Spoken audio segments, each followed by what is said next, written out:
Hey there guys, and welcome back to Dino Reacts. So today we're looking at Friday the 13th part 6. So right off the bat, I absolutely loved this movie. I thought it was so much better, especially than the last movie. Cannot wait to get into this review with you guys. So without further ado, let's do it. Let's review Friday the 13th part 6.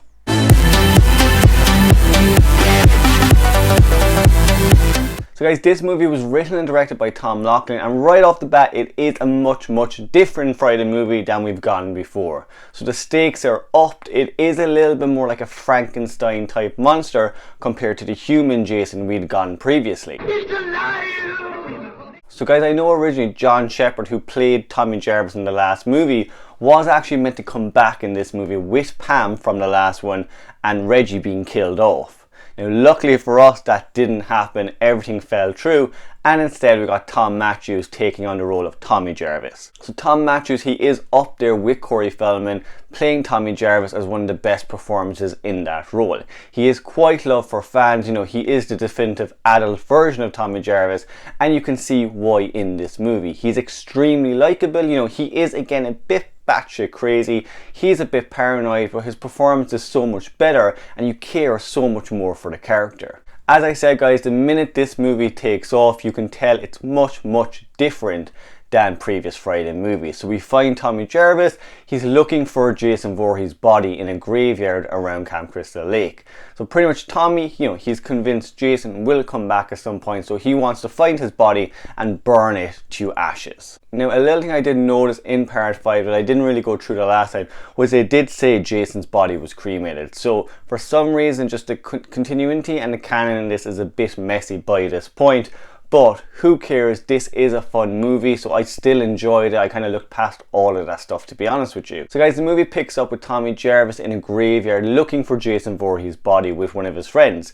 He's convinced that Jason will come back someday, he's not completely dead, and he wants to find the body and just burn it, incinerate it, and bring it down to ashes. Now, I don't know about you guys, but for me, with the Jason in part 1 to 4, yes, he was this maniacal killer, but he always reminded me that he was, essentially human.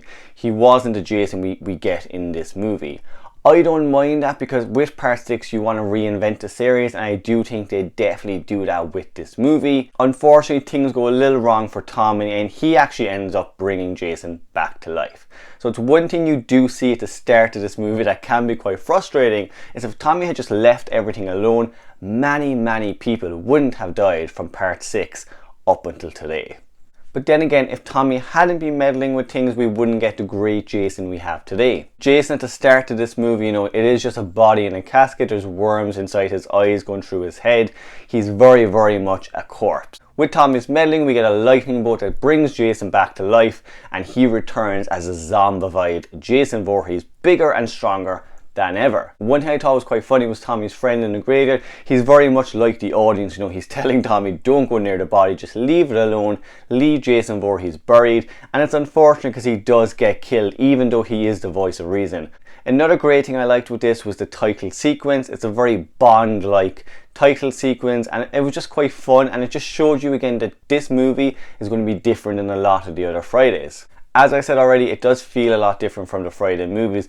One reason for that in particular, it is a quite meta movie. So a lot of people look to Scream and even Wes Craven's New Nightmare as kind of reinventing the franchise and making the movies a bit more self-aware and meta. But Friday the 13th part 6 for me is the one that actually started that. We have a caretaker in this movie kind of breaking the fourth wall, where he looks at the camera, and he talks about people liking messed up entertainment. We also have a couple, driving down a roadway. When they see Jason, their reactions are quite funny. They just want to reverse and get the hell out of there. They don't take it too seriously. They kind of kid around, and I like that about it. You can tell they know what a horror movie is. They know what a kind of a boogeyman Jason Voorhees type character is. So I thought it was really cool to pop in there. And again, it just made the movie a lot more fun. This is also the first movie since part 2 to actually feature camp counselors. I thought it was quite weird when it's the 6th movie in this franchise, but what I also liked about it is it does feature kids in the camp, and that's the first movie in the whole franchise to do this. I think it might actually be the only movie to do it, to be honest.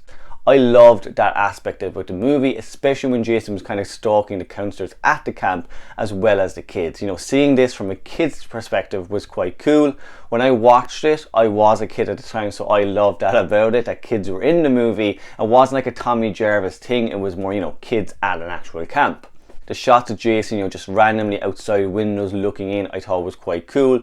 As well as that, Jason stalking the camp, you know, and just watching the counselors, I thought was quite creepy. It was really scary, and it's something I wish we see more of in Jason Voorhees movies. There's one scene in particular where, you know, the counselor is pretty much talking to a little girl, and she's telling her everything is okay, nobody is out there, because the little girl did see a man, I think, in her room, and she's trying to tell her, you know, everything is going to be okay. And when she stands up, Jason is just there looking in the window at her. Those scenes were quite cool. I really liked them. I wish there was a little bit more of them in the movie, but there are so many good things in this movie that I didn't mind. For me, as a person who doesn't like unnecessary characters in the movie, with this one, I didn't really care. I was having a blast with the movie. So even the paintball scene, which, you know, they have nothing to do with the overall story, I loved it. There was a triple decapitation in that scene, which was awesome. There's also a couple, you know, just randomly in the woods when the caretaker gets killed. Little things like that, they were fine. You know, they were cool deaths, they were interesting, and I didn't mind that they were just there for a body count.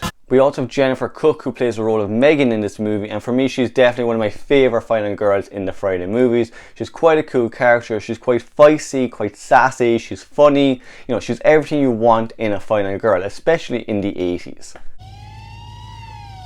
Megan, step out of the car. End of the line.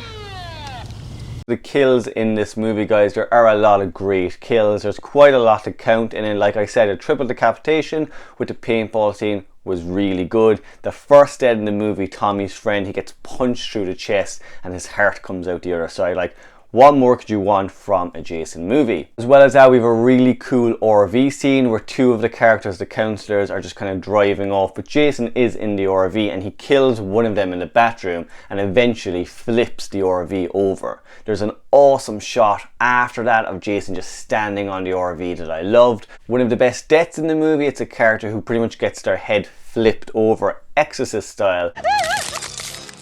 It looks quite good. It does hold up today for the most part, but even Jason Voorhees himself, the way he looks, the way he's made out, it's quite great. He is very much like a zombie type character in this movie, but you can tell he's a lot more powerful, he's a lot more menacing, and he looks much scarier than any other entry.